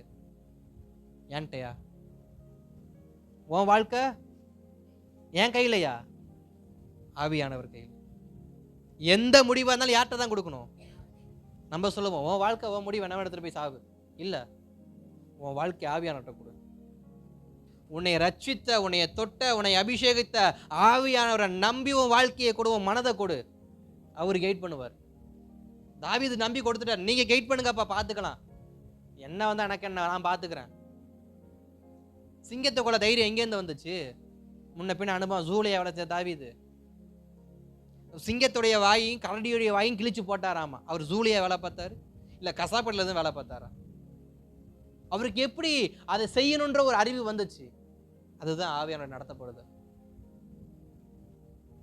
ஆவியானவர் நடத்தப்படுதல் அதுதான். நான் வேதத்தில் வாசிக்கிறேன், குறித்து வைத்தது எனக்கு ஞாபகம் இருக்கிறத நான் சொல்றேன். சுமார் ஒரு 23 to 25 முறை அரண்மனைக்குள்ளே வைத்து தாவீதை கொல்வதற்கு சவுல் திட்டம் போட்டான். அரண்மனைக்குள்ளே வைத்து தாவீதை கொல்வதற்கு சவுல் திட்டம் போட்டான். எத்தனையோ முறை ஈட்டி எய்தான். அந்த ஈட்டில இருந்தாலும் தாவீது கரெக்டா மிஸ் ஆகினாரே. அவர் ஆடுமேச்சவருப்பா. அவரு ஆயுததாரி அல்ல, ஆயுதங்கள் பழக்கமிக்கப்பட்டவன் அல்ல, அவர் ஆடு மேய்க்கிறவன். ஆனா அழகா தப்பிச்சான். இவன் குறியெல்லாம் தப்புது, அவன் குறியெல்லாம் தப்புல. ஒரே கல்லு கோலியாத்துடைய நடுமண்டையில நச்சு அடிக்குது, குறி தப்புல. பல காலங்களா யுத்தம் பண்ணவன் ஈட்டி எறிகிறான், எல்லா குறியும் தப்புது. என் குறி சரியான இடத்தில் பாய்வதற்கும் என் குறி தப்புவதற்கும் என் மனதே காரணம். அந்த மனதை நான் ஆவியானவர்கிட்ட கொடுக்கணும். என் எண்ணம், என் நோக்கம் சரியா இருந்தா என் குறி தவறாது. என் குறி தவறாம இருப்பதற்கு என் இருதயம் யார்கிட்ட இருக்கணும்? ஆவியானவர்கிட்ட இருக்கணும். அப்ப இரண்டாவது காரியம், என் நினைவுகளை, என் மனதை நான் அவர்கிட்ட கொடுக்கும் பொழுது அவர் என்னை சரியாய் இலக்கை நோக்கி நடத்துவார். அவர் என்னை சரியாய் இலக்கை நோக்கி நடத்துவார். அடுத்து அப்போஸ்தலர் நடபடிகள் 16ஆம் அதிகாரத்தை திருப்பிக் கொள்ளுங்க. அதுல 2 காரியத்தை நம்ம பார்க்க போறோம். 6, 7, 10 வசனத்தை வாசிக்கலாமா? முதலாவது அப்போஸ்தலர் நடபடிகள் 16, 6வது வசனத்தை 7வது வசனத்தை வாசிங்க. அவர்கள் பிரியா கலாத்தியா நாடுகளை கடந்து போன போது ஆசியாவிலே வசனத்தை சொல்லாதபடிக்கு, ஆசியாவிற்குள் வசனத்தை சொல்லாதபடிக்கு பரிசுத்த ஆவியினாலே தடை பண்ணப்பட்டு மீசியா தேசம் மட்டும் வந்தும் பித்தினியா நாட்டுக்கு போக பிரயத்தனம் பண்ணினார்கள். போதும். அங்க வேதம் தெளிவா சொல்லுகிறது, ஆவியானவர் அவங்க என்ன பண்ணாராம்? தடை பண்ணினார். 10வது வசனம் வாசிங்க. கண்டபோது அவர்களுக்கு சுவிசேஷத்தை அறிவிக்கும்படி கர்த்தர் எங்களை அழைத்தார் என்று நாங்கள் நிச்சயித்துக் கொண்டு உடனே மக்கதோனியாவுக்கு புறப்பட்டு போக பிரயத்தனம் பண்ணி. ஸ்தோத்திரம். அப்ப இந்த 2 இடத்துலயும் 2 காரியம் இருக்கிறது. அந்த 6, 7 வசனத்துல பாக்குறப்ப தடை பண்ணுகிறார், 10வது வசனத்துல பாக்குறப்ப அனுப்பி வைக்கிறார். நம்முடைய வாழ்க்கையில அநேக நேரத்தில் ஆவியானவர் நம்மளை தடை பண்ணுவார். சில விஷயங்கள், சில ரொம்ப இன்ட்ரெஸ்டிங்கான விஷயமா இருக்கலாம், இல்ல ரொம்ப சென்சிட்டிவான விஷயமா இருக்கலாம், இல்ல ரொம்ப முக்கியமான விஷயமா இருக்கலாம். ஆவியானவர் செய்யாதான் தடை பண்ணுவார். அதெல்லாம் ரொம்ப அவசரமான விஷயமா இருக்கலாம், தடை பண்ணுவார். செய்யாத, இப்ப வேண்டாம், கொஞ்ச நேரம் பொறுத்துரு, கொஞ்ச நேரம் பொறுத்துரு, ஒரு 10 நிமிஷம் என்ன பண்ணு, வெயிட் பண்ணு. இன்றைக்கு அநேக நேரத்தில் ஆவியானவர் தடை பண்ணும் பொழுது அதை நான் மீறி செயல்படுறேன். பார்த்தீங்களா? அவர் தடை பண்றாரு, நீ போகாத, இப்ப உனக்கு இங்க டைம் கிடையாது, உனக்கான நேரம் இங்க இல்ல, நீ என்ன பண்ண, ஆசியாவுக்கு போகாம நீ அடுத்த பக்கம் போ. தடை பண்றார். அவர் அங்க போக மனதார். யாருடைய இருதயம் துடிக்குது? பவுலுடைய இருதயம் துடிக்குது. ஐயோ, இந்த பட்டணத்துக்குள்ளேயும் போய் சுவிசேஷம் சொல்லிட்டாக்க இந்த பிரயாணம் நிறைவடைந்துருமே, இந்த பிரயாணம் நிறைவடைந்துருமே, இல்லைன்னா நான் இதுக்காக இன்னொரு பிரயாணம் புறப்பட்டு வரணுமே அப்படின்னு அவருக்குள்ள பல எண்ணங்கள் ஓடலாம். இப்ப நல்ல ஃபோர்ஸா இருக்கிறோம், இப்ப நல்ல பிளெஸிங், நல்ல பிரசன்ஸ்ல இருக்கிறோம், இப்பவே கையோட இந்த வேலையை முடிச்சுட்டு போயிட்டா ரொம்ப நல்லா இருக்குமேன்னு சொல்லி பவுல் யோசிக்கும் பொழுது ஆவியானவர் சொல்றாரு, நீ இப்ப இந்த காரியத்தை செய்யாத, கொஞ்சம் ஹோல்ட நிறுத்து, கொஞ்சம் நில்லு. ஏன் ஸ்தோத்திரம்? ஆபிரகாமுக்கும் லோத்துக்கும் வரும் பொழுது ஏன் ஆண்டவர் ஃபர்ஸ்ட் சாய்ஸா லோத்தை வச்சுட்டு ஆபிரகாம் செகண்ட் சாய்ஸ்ல வச்சாரு? ஏன் ஆபிரகாம் டிலே பண்ணாரு? மூத்தவன் தானே ஆபிரகாம். ஃபர்ஸ்ட் ப்ரிப்பரேஷன் அப்ப ஆபிரகாம் தானே கொடுத்துருக்கணும். ஏன் ஆபிரகாமோட டிலே பண்ணாரு? கொஞ்சம் வெயிட் பண்ணு. ஏன் டிலே பண்ணாரு? ஒருவேளை ஆபிரகாமுக்கு ஃபர்ஸ்ட் ப்ரிப்பரேஷன் கொடுத்திருந்தா ஆபிரகாம் சோதோம் குமாரா என்ன பண்ணியிருப்பார்? டேக் ஓவர் பண்ணியிருப்பார். ஆபிரகாம் என்ன பண்ணியிருப்பாரு? சோதோம் குமாராவை டேக் ஓவர் பண்ணியிருப்பார். இப்ப ஆபிரகாமுடைய குடும்பம் என்ன இருக்கும்? அநேக நேரத்தில் ஆண்டவர் நம்மை சில காரியத்துல தடை பண்ணுவதற்கு, நான் அழிந்து போவதற்காக அல்ல, நான் வாழ வேண்டும் என்பதற்காக. ஆபிரகாம் டிலே பண்றாரு. ஆனா சில பேர் சொல்லுவாங்க, ஆண்டவர் என்னை எப்பயுமே கண்டுக்கவே மாட்டேங்கிறாரு, என்னை ஆசீர்வதிக்கவே மாட்டேங்கிறாரு, எல்லாமே அவனுக்கு தான் கொடுக்குறாரு, எல்லாமே அவங்களுக்கு தான் கொடுக்குறாரு, எல்லாமே இவங்களுக்கு தான் கொடுக்குறாரு. யாக்கோபு நினைச்சிருக்கானா ஒரு வேலை, எங்க அப்பா எப்ப பாரு ஏசாவா தான் ரொம்ப லவ் பண்றாரு, எனக்கு கண்டுக்கவே மாட்டாரு. எல்லா ப்ரிப்பரேஷனும் யாருக்கு தான் கொடுக்குறாரு? ஈசாக்கு, ஏசாவுக்கு தான் கொடுக்குறாரு. என்னை எங்க அப்பா கண்டுக்கவே மாட்டேங்கிறாருன்னு சொல்லி யார் அழுதுகிட்டு இருக்கிறா? யாக்கோபு அழுதுகிட்டு இருக்கிறான். ஆனா யாக்கோபுக்கு தெரியாத ஒரு தீர்க்க தரிசனம் அவன் மேல் இருக்கு. மூத்தவன் இளையவனை சேவிப்பான்கிற தீர்க்க தரிசனம் யாருக்கு இன்னும் தெரிய வரல. இவனை டிலே பண்ண வைக்க காரணமே, உங்க அண்ணங்கிட்ட எவ்வளவு பிளெஸிங் இருந்தாலும் அந்த மூத்தவன் இளையவனாகிய உன்னைதான் சேவிப்பான் என்கிறதான தரிசனத்தை முன்வைத்து அவர் டிலே பண்ணி கொண்டிருக்கிறார். அநேக நேரத்தில் நமக்கு தாமதமாய் வரக்கூடிய அனைத்து ஆசீர்வாதங்களும் நம்மை உயர்த்தக்கூடியதாகவே இருக்குமே தவிர, தாமதமாய் வருகிற எந்த ஆசீர்வாதமும் நம்மை தாழ்ந்து போகும்படி என்ன பண்ணாது. இதுவரைக்கும் வைத்தது நான் கண்ட என் அறிவின்படி இதுவரைக்கும் என் வாழ்க்கையில் டிலே பண்ண எந்த பிளெஸிங்கையும் ஆண்டவர் ரொம்ப பியூட்டிஃபுல்லா கொடுத்தாரே தவிர, அதை கேவலமா இது வரைக்கும் என் வாழ்க்கையில் என்ன பண்ணதில்லை, கொடுத்ததே கிடையாது. எனக்கு கிடைத்த அறிவின்படி அநேக நேரம் டிலே பண்றார். ஆபிரகாம் டிலே பண்ணி லோத்தை ஃபர்ஸ்ட் வச்சார். ரூத்தை டிலே பண்ணி ஓர்பாலை ஃபர்ஸ்ட் வச்சார். ஆமா தானே? ஃபர்ஸ்ட் சான்ஸ் யாருக்கு தான் போச்சு? ஓர்பாலுக்கு. அப்ப ரூத்தை டிலே பண்ணி ஓர்பாலை ஃபர்ஸ்ட் வைக்கிறாரு. தாவீதை டிலே பண்ணி சவுலை முன்னாடி வைக்கிறாரு. என் இருதயத்துக்கு ஏற்றவன் யாரு? தாவீதுன்னு ஆண்டவரே சொல்றாரு. ஆனா தாவீதை டிலே பண்ணி யாரை முன் வைக்கிறாரு? சவுலை முன் வைக்கிறாரு. அநேக நேரத்தில் ஆண்டவர், போகாதப்பா, வெயிட் பண்ணுப்பா. ஆண்டவரே, நானும் போனா எனக்கும் 2 ரூபாய் கிடைக்குமேன்னு போனா, நீ 2 ரூபாய்க்கு ஆசைப்படா, உனக்கு 2000 ரூபாய் கொடுக்கலாம் என்ன பண்றேன் நினைச்சுக்கிட்டு இருக்கேன். நீ 2 ரூபாய்க்கு ஆசைப்பட்டு போறியே. அவன் கொஞ்ச காலத்துக்கு ராஜ்யபாரத்தை நிலைநாட்டும்படி ஓடிக்கொண்டிருக்கிறான். ஆனா உன் தலைமுறை நான் ராஜ்யபாரத்தில் நிலை நிற்க வைக்கும்படி நான் என்ன பண்ணிட்டு இருக்கேன், நடத்திக்கிட்டு இருக்கேன்ற அறிவை யாரு கொடுக்கிறா? ஆவியானவர் தாவீதுக்கு கொடுக்கிறார். இப்ப தாவீது கிட்ட பேசுறப்ப ஒரு காரியத்தை நான் இப்படி சொல்ல விரும்புறேன். சவுலுக்கு கொடுத்ததான சகல ஆசீர்வாதம் உடனே உடனே உடனே, ஆனா தாவீது வாழ்க்கை எதுவுமே உடனே நடந்திருக்காது. திருப்பும் பொழுது 1 சாமுவேல் புஸ்தகம் திருப்பிக்கோங்க. 1 சாமுவேல் புஸ்தகம் 19ஆம் அதிகாரம் நினைக்கல. 1 சாமுவேல் கழுதையை தேடி அவர் போவார்ல, 9ஆம் அதிகாரம். ஆமா, 9ஆம் அதிகாரம் 10வது வசனம். சரி, 10ஆம் அதிகாரத்தை திருப்பி வச்சுக்கோங்க. 10ஆம் அதிகாரத்தை பார்க்குறப்ப அங்கு சாமுவேல் சவுலுக்கு சொல்கிற விஷயம் என்ன? எல்லாமே ஒரே நாளில் நடக்கும். நீ உனக்கு கழுதை கிடைச்சிருச்சுன்னு நல்ல செய்தி வரும், உனக்கு நல்ல சாப்பாடு வந்து கொடுப்பாங்க, நீ தீர்க்கதரிசனம் சொல்லுவ. இது எல்லாமே ஒரே டைம்ல நடக்கிற மாதிரி சவுலுக்கு தீர்க்கதரிசனம் சொல்லப்பட்டிருக்கும். எல்லாமே ஒரே நாளில் வேக வேகமாக நடக்குது. ஆனால் தாவீதுடைய வாழ்க்கையில் எதுவுமே என்ன பண்ணல, அபிஷேகம் பண்ணப்பட்டு மறுபடியும் எங்கே தான் கொண்டு போகப்பட்டார்? வனாந்தரத்துக்கே கொண்டு போகப்பட்டார். ஆடு மேய்க்கிற வேலைக்கே கொண்டு போகப்பட்டார். யுத்தத்தில் ஜெயிச்சா என் மகளை கட்டிக்கலான்னு சொல்லி சவுல் சொல்லியும் திரும்ப எங்கே தான் விரட்டி விடப்பட்டார்? காட்டுக்கு தான் விரட்டி விடப்பட்டார். 2 கோத்திரத்துக்கு ராஜாவை பிரதிஷ்டை பண்ணவர் மறுபடியும் எங்கே தான் விரட்டப்பட்டார்?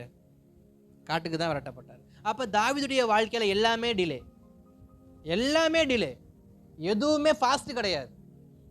ஆனா சவுலுக்கு எல்லாமே ஃபாஸ்ட். சவுலுக்கு எல்லாமே ஃபாஸ்ட், தாவீதுக்கு எல்லாமே ஸ்லோ. இப்ப ஆவியானவர் யாரை டிலே பண்றா? தாவீதை டிலே பண்ணிக்கிட்டே இருக்க.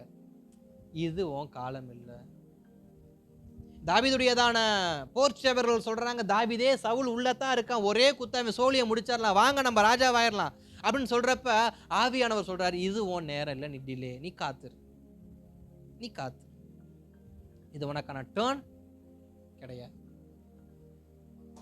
அந்த வார்த்தைக்கு காத்திருந்து தன்னை தடை பண்ண விட்டு கொடுத்த தாவீதுடைய வாழ்க்கையில தற்காலிகமான ஆசீர்வாதம் அல்ல, தலைமுறைக்கான வாசலை அவனுடைய வாழ்க்கையில தேவன் என்ன பண்ணார். தாவீதின் பிள்ளைகள் பிள்ளைகள் பிள்ளைகள் எல்லோரும் இந்த சிங்காசனத்தை வீட்டு இருந்தாங்க. ஆனா சவுலுடைய பிள்ளைகளை ஒருத்தன் கூட அதுல என்ன பண்ணல, உட்காரல. தாவீதுக்கு அடுத்து நல்லவனோ கெட்டவனோ அவன் சிங்காசனத்துல உட்கார்ந்தான். ஆனா சவுலுடைய பையன் நல்லவனோ கெட்டவனோ எவனுமே சிங்காசனத்தை என்ன பண்ணல, வாழ்றதுக்கே தேவன் பூமியில் அனுமதி கொடுக்கல. அநேக நேரத்துல நம்மளை தடை பண்றாருன்னா நம்மளை வாழ வைக்கிறதுக்காக தான். தாமதிக்கிறார் என்று அவர் தாமதிக்கிறாங்க, அநேகருக்கு நன்மை உண்டாகும்படியே அவர் தாமதிக்கிறார். எனக்கு கொடுக்கப்பட்ட வாக்குத்தத்தங்கள் தாமதமாகுது, எனக்கு ஆண்டவர் டிலே பண்றாரு, எனக்கு சொன்ன ஆசீர்வாதத்தை டிலே பண்றாரு. எல்லாரும் வாங்கிட்டாங்க, எனக்கு மட்டும் வாங்க முடியல. எல்லாரும் வாங்கிட்டாங்க, எனக்கு மட்டும் கிடைக்கல. எல்லாருக்கும் கொடுத்துட்டாங்க, எனக்கு மட்டும் கொடுக்கல, எனக்கு மட்டும் டிலே, எனக்கு மட்டும் டிலே. அது டிலே இல்லை, அது தேவசித்தம். அந்த நேரத்துக்கான தேவசித்தம் அது இல்லை.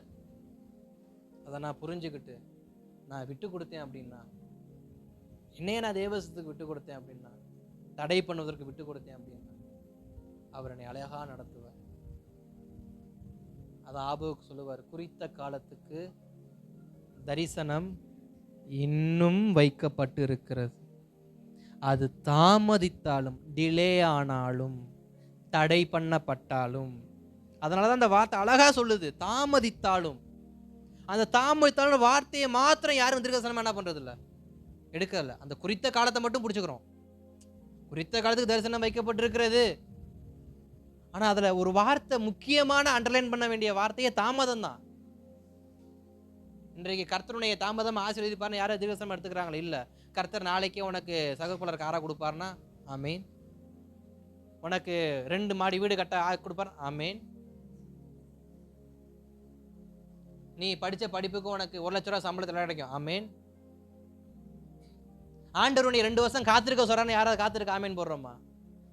நான் ஆண்டவர் 2 வருஷமா 2 வருஷமா முடியாதுப்பா. யோசேப்பு 2 வருஷம் ஜெயில காத்திருந்ததுனாலதான் பார்வோனுக்கு அடுத்தபடியான ஸ்தானத்துல கொண்டு போய் ஆண்டவர் வச்சார். இன்னைக்கு யாரெல்லாம் டிலே, தேவனுடைய தாமதத்துக்கு விட்டு கொடுக்கிறாங்களோ, தடை பண்ணுவதற்கு விட்டு கொடுக்கிறாங்களோ, அவங்க எல்லோரையும் நிச்சயமா தேவன் உயர்த்தும்.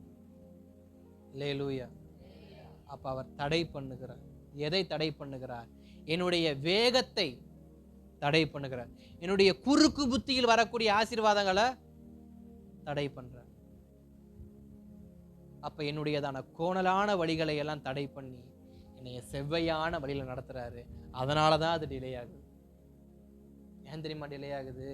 என் கோணலான வழிகளை எல்லாம் மாத்தி செவ்வையான வழியில் நடத்துறதுனாலதான் டிலே ஆகுது. ஏன் எகிப்துல இருந்து கானானுக்கு போறதுக்கு 40 வருஷம் ஆக்குனாரு? ஷார்ட்கட்ல போயிருந்தா 40 நாள்ல போயிருக்கலாம். 40 நாள்ல போக வேண்டியதை 40 வருஷமா கொண்டு போனார்னா அவர் டிலே பண்றதுக்கான நோக்கம் என்ன? நீ கத்துக்கணும், உன்னுடைய தேவன் யார் என்பதை கத்துக்கணும், உன்னை அழைத்து கொண்டு போகிற தேவன் யார் என்பதை கத்துக்கணும், அவர் சித்தம் என்னன்னு கத்துக்கணும். அப்படி டிலே ஆனதுனாலதான் மதுரமா மாறுச்சு. அப்படி டிலே ஆனதுனாலதான் கண்மலையிலிருந்து நீர் ஊற்று வந்துச்சு. அப்படி டிலே ஆனதுனாலதான் வானத்திலிருந்து மன்னா வந்துச்சு. அப்படி டிலே ஆனதுனாலதான் காடை வந்துச்சு. அப்படி டிலே ஆனதுனாலதான் ஆசரிப்பு கூடாரம் வந்துச்சு. அப்படி டிலே ஆனதுனாலதான் ஆரோனுடைய குடும்பத்துக்கு ஆசரிப்பு ஊழியம் கிடைச்சிச்சு. அப்படி டிலே ஆனதுனாலதான் ஒரு வெட்டப்பட்ட கோல் துளிர்க்கப்பட்டுச்சு. அப்ப டிலே ஆகும் போதெல்லாம் ஒரு ஆசீர்வாதம் என்ன பண்ணுது? மறைமுகமா நடக்குது. அப்ப ஆவியானவர் சில சமயம் ஹோல்டு போட்டா ஹோல்ட் ஆகணும். சிக்னல்ல ரெட் சிக்னல் விழுந்தா நிக்கிறோம்ல, டிராஃபிக் போலீஸ் ஸ்டாப் பண்ற போர்டை காட்டினா வண்டியை ஸ்டாப் பண்றோம்ல, அது மாதிரி நம்முடைய ஓட்டத்துல ஆவியானுடையதான தாமதம் கொஞ்சம் ஸ்லோ பண்ணுப்பான்னு சொல்லும் பொழுதே பிரேக்ல கை கையில வச்சிடணும். கீர் என்ன பண்ணிடணும், டக்குன்னு ஃபர்ஸ்ட் கொண்டு வந்துட்டு பிரேக்ல கையை வச்சுட்டு ரைசிங் கொடுத்து ரெடியா நிக்கணும். கோன்னே போயிடணும். அப்ப தாமதத்துக்கு யாருடைய இருதயம் காத்திருக்குதோ அவர்கள் நிச்சயம் உயர்த்தப்படுவாங்க. அந்த தாமதத்தை கொண்டு வரதை உணரணும்னா அதுக்கு எனக்கு ஆவியானவர் வேணும். இது என் காலமா இல்லையான்னு தெரிஞ்சுக்க எனக்கு ஃபர்ஸ்ட் யாரு வேணும்? ஆவியானவர் வேணும். அதே ஆவியானவர் தான் கோ அப்படிங்கிற என்னைய போன்னு சொல்றதுக்கும் என்னைய போகாதன்னு சொல்றதுக்கும் எனக்கு யாரு வேணும்? ஆவியானவர் வேணும். அப்ப ஆவியானவர் என்பவர் வெறுமனவர் அல்ல. அவர் தமது சித்தத்தை நம்மிடத்தில் நிறைவேற்ற வைக்கிறவர், நம்முடைய மனதை ஆராய்ந்து நம்மை நல்வழிப்படுத்துகிறவர். மூன்றாவது, நமக்கு எஸ் ஆர் நோ என்கிற விஷயத்தை நம்ம கற்றுக் கொடுக்கிறவர்.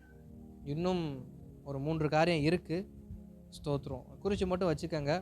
பிறகு வீட்டில் போய் தியானிச்சு ஸ்தோத்திரம் பாருங்க. ஆவியானவர் நம்மிடத்தில் துக்கப்படுகிறவர் குறித்து வைத்துக்கோங்க.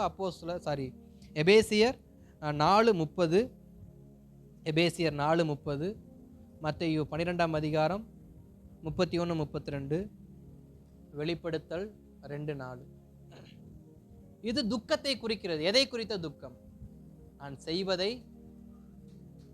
அல்லது எனக்குள் கிரியை செய்வதை அல்லது நான் பார்க்கிற மற்றவைகளை குறித்து, இப்படி துக்கமான காரியங்கள் நமக்கு, அந்த துக்கம் என்பது அது நமக்கு ஒரு விதமான பாரத்தை ஏற்படுத்தக்கூடியது. ஆச்சா. அடுத்து, அவர் நமக்காய் ஜெபிக்கிறவரா இருக்கிறார். ஆவியானவர் என்பவர் நமக்காய் ஜெபிக்கிறவராய் இருக்கிறார். ரோமர் நிருபம் 8:26. அவர் நமக்காய் ஜெபிக்கிறவராய் இருக்கிறார். கடைசியாக, ஆவியானவர் பிசாசுக்கு எதிர்த்து நிற்கிறவராய் இருக்கிறார். ஆவியானவர் பிசாசுக்கு எதிர்த்து நிற்கிறவராய் இருக்கிறார். அப்போஸ்தலர் 16:18. அப்ப நம்முடைய வாழ்க்கை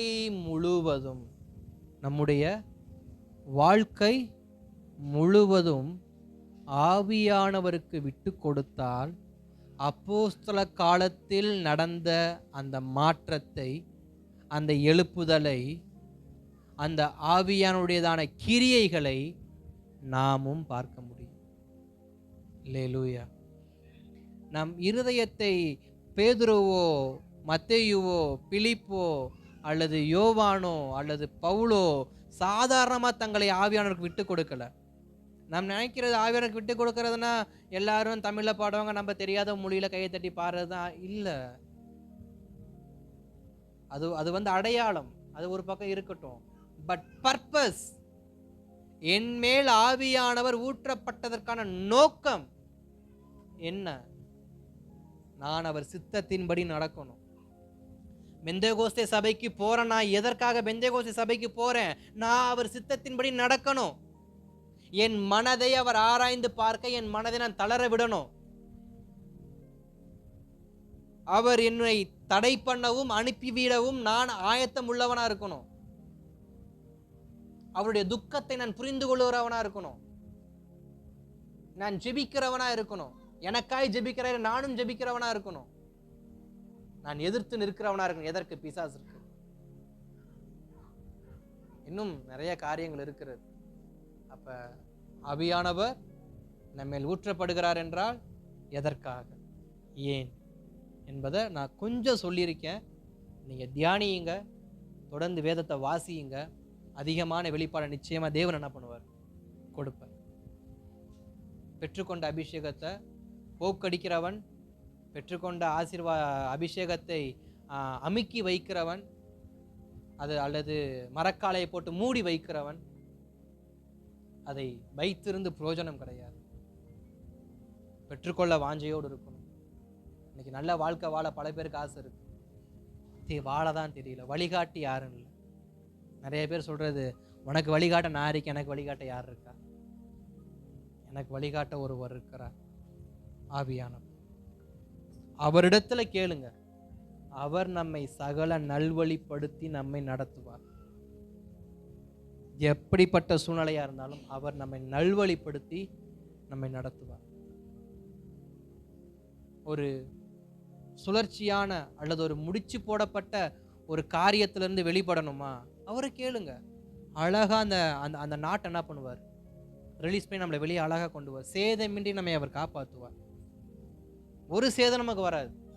அழகா நம்மளை ரிமூவ் பண்ணி அழகா நம்மளை வெளியே கொண்டு வருவார்.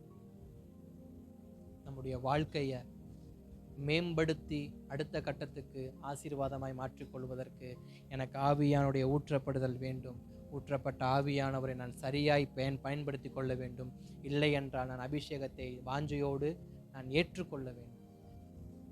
அதுதான் பெந்தேகோஸ்தே என்னும் நாளுக்கான அடையாளம், பெந்தேகோஸ்தே சபைக்கான அடையாளம், பெந்தேகோஸ்தே காரனுக்கான அடையாளம், பெந்தேகோஸ்தே காரிக்கான அடையாளம். அல்லேலூயா, அல்லேலூயா. கர்த்தர் நல்லவர். நாம் ஜெபிக்கலாமா? தேவ சமூகத்தில் நாம் எல்லோரும் எழும்பி நின்று தேவ சமூகத்தில் நாம் கேட்கிற ஒரே ஒரு கேள்வி, ஆவியானவரே என்னை நடத்துங்கப்பா, ஆவியானவரே என்னை நடத்துங்கப்பா, எனக்குள் என்னை நடத்துங்கப்பா. என் சிந்தையில், என் மனதின் ஆழத்தில் எனக்கு ஓடிக்கொண்டிருக்கிற அநேக விஷயங்கள் ஓடுது என் இருதயத்தில். அதை எல்லாமே டவுன் பண்ணி என்னைய ப்ராப்பராக நடத்துங்கப்பா. எனக்கு பல தீய வழிகள் வருது. நான் கண்ணை மூடினா, நான் தூங்கினா எனக்கு பலவிதமான சோதனைகள் சொப்பனத்தில் வருது, பலவிதமான தீமையான காரியம் வருது. என்னை நல்வழிப்படுத்துங்கப்பா. என்னைய கரெக்டாக நான் போக எனக்கு உதவி செய்யுங்கப்பா. விருப்பம் உள்ளவர்கள் மாத்திரம் உங்கள் வலது கரத்தை இருதயத்தில் வைத்து தேவ சமூகத்தை நோக்கி, ஆவியானவரே என்னை நேர்வழிப்படுத்துங்கப்பா, உம்முடைய சித்தத்தின்படி என்னை நடத்துங்கப்பா, என் மனதை ஆராய்ந்து என்னை நடத்துங்கப்பா. எங்களை விட்டு கொடுக்குறோம், எங்களை விட்டு கொடுக்குறோம். ஊற்று தண்ணீரே, எங்கள் இருதயத்திலிருந்து உமது வார்த்தை வெளிப்படட்டும்பா. உமது சித்தத்தின்படி வாழ எங்களை விட்டு கொடுக்குறோம். ஆவியானவர், ஆவியானவர் எங்களை விட்டு கொடுக்குறோம். கேளுங்க தாகத்தோடு தேவ சமூகத்தில். அன்றைக்கு மேல் வீட்டறையில் ஊற்றப்பட்ட அபிஷேகம் எனக்கு வேணும்பா. நான் நல்வழிப்பட எனக்கு வேணும்பா. நான் நேர்வழியில் நடக்க எனக்கு வேணும்பா. நான் அநேகருக்கு முன்பாக நிற்க எனக்கு வேணும்பா. நான் பெந்தேகோஸ்தே காரனாக இருந்தும் அபிஷேகம் இல்லாதவனாக இருக்கிறேன். நான் பெந்தேகோஸ்தே சபைக்கு போகிறவனாக இருந்தும் பெந்தேகோஸ்தேன் அனுபவத்துக்குள்ள நான் இல்லாமல் போயிட்டேன். பெந்தேகோஸ்தே காரனாக இருந்தும் பெந்தேகோஸ்தே சபையில் உள்ளவனாக இருந்தும் நான் ஆவியானரை குறித்து அறிவில்லாதவனாக போயிட்டேன்னு எங்களை உமது கரத்தில் வைக்கிறோம். ஆண்டவரே, சுத்தரே, கேளுங்க தேவ சமூகத்தில். ஆண்டவர், எங்களை உமது கரத்தில் விட்டு கொடுக்குறோம்ப்பா. பரிசுத்த ஆவியானவரே என்னை ஆளுகை செய்ய. இந்த ஒரே ஒரு வார்த்தையை சொல்லி ஜெபிங்க. பரிசுத்த ஆவியானவரே என்னையும் என் குடும்பத்தையும் நீங்கள் ஆளுகை செய்யுங்கப்பா. என்னை இந்த நேரத்தில் விட்டு கொடுக்குறேன். ஆண்டவரே, உம்முடைய சித்தத்திற்கு என்னை முழுமையாக விட்டு கொடுக்குறேன். இனி நான் அல்ல, இனி நான் அல்ல, இனி நான் அல்ல. பரிசுத்த ஆவியானவரே என்னை நடத்துங்க, என்னை ஆளுகை செய்யுங்க, எனக்கு வழிகாட்டுங்க. எனக்கு சில விஷயங்கள் தாமதம் என்றால் அதை புரிந்து கொள்ளுகிற பக்குவத்தை எனக்கு கொடுங்க. தாவீது அநேக தாமதமாகிறதான காரியத்தையெல்லாம் சரியாய் புரிந்து கொண்டு செயல்பட்டது போல நானும் என் வாழ்க்கையில் தாமதப்படுத்துகிற விஷயத்தை சரியாய் புரிந்து கொண்டு அதற்கு ஏற்ற பாதையில் நடக்க என் சிந்தையை தெளிவுபடுத்துங்கப்பா. எங்களை விட்டு கொடுக்குறோம் ஆவியானவர், எங்களை விட்டு கொடுக்குறோம்ப்பா, எங்களை விட்டு கொடுக்குறோம்ப்பா, எங்களை விட்டு கொடுக்குறோம்ப்பா,